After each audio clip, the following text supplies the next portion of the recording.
Good morning, everybody. How's everybody doing? Good afternoon, good morning, good evening, whatever time you get this. Welcome. I'm Dr. Carmen Bryant. This is Car Chronicles.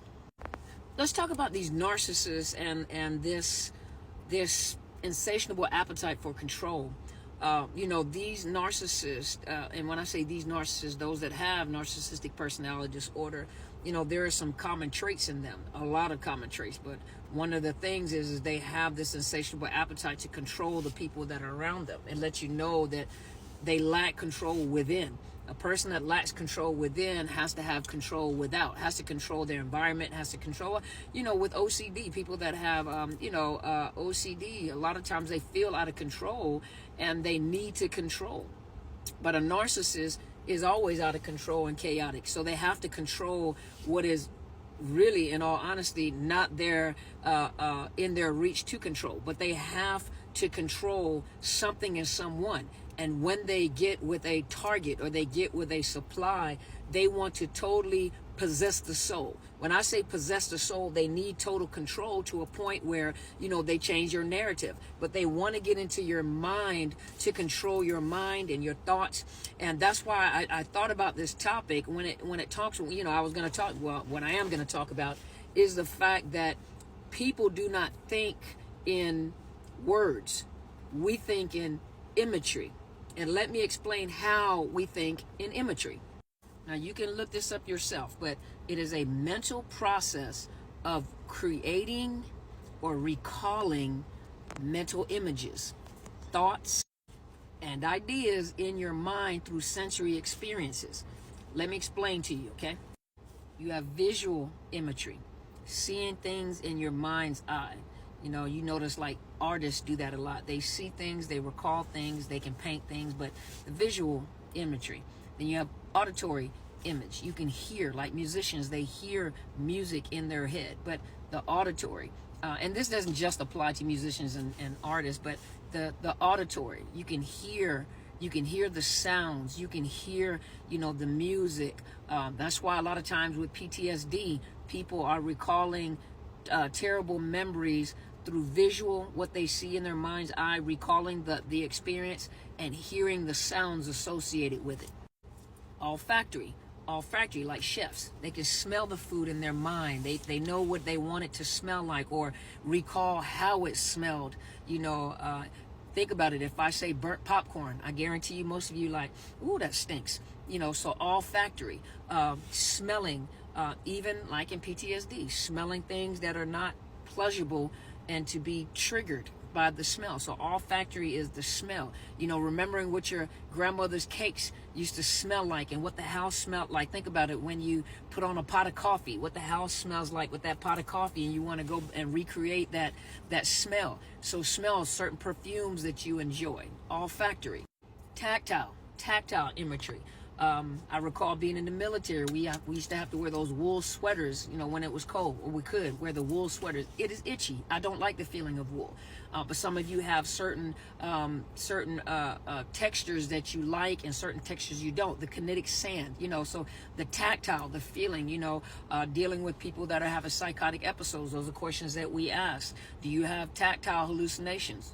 It's the feeling. Do you feel like bugs are crawling across you? Some of you recall when you used to do drugs or, alcohol, the feeling, certain tactile feelings you had on your skin. What does that feel like? The prickly feeling. Gustatory imagery. Gustatory imagery is the taste. You recall what your grandmother's taste used to taste like. You could tell when something was nasty, what burnt popcorn tastes like, or some of you guys don't like chitlins, so what the texture, what the taste is, that, and you can remember that, you can recall that in your mind. So memory plays a big part of mental processing, in planning, creating, recalling, problem solving. I say creativity, and problem solving, there's one more. Emotions. So memory can provoke strong emotions. So that's why trauma work can be very difficult, because people do recall taste, smell, the mental pictures, PTSD, it keeps reoccurring. Now think about it. If having said all that, Why would a narcissist not want to hijack your memory, the imageries, and go back and recreate new narratives? And the way that they hijack that is by, the words they speak paint a picture in your head. So the words that they're speaking, so whether they're being charismatic and they're trying to love bomb you and idealize you, think about it. Words put imagery in your head. It makes you create a picture in your head. And women have and I can't speak just on women alone. I'm a woman, but obviously, but as a woman, for a man, they understand I have to talk. So the more I talk, the more imagery I create in her head. And for us women, we create images in our head, and we create things that sometimes don't exist. You're looking at this guy, you're looking at this potential partner, or you're looking at this narcissist, and they're talking, and you're creating imagery in your head of a family, of a life, of a wonderful life, of a house with a white picket fence and 2.5 kids. I don't know how statistics work like that, but 2.5 kids with a poodle dog, a pool, so you're creating this imagery, and you're allowing this person to create imagery in your head to give you hope of something that they haven't even proven. You don't have enough experience with this person, and you're just holding on to the imagery that they're creating with the words that they speak. The words become the paintbrush in your mind. And a narcissist understands that I will create imagery in your mind, even if it's a false imagery, even if it's really an illusion. Really, what happens is they're creating an illusion in your mind that turns out to be a nightmare.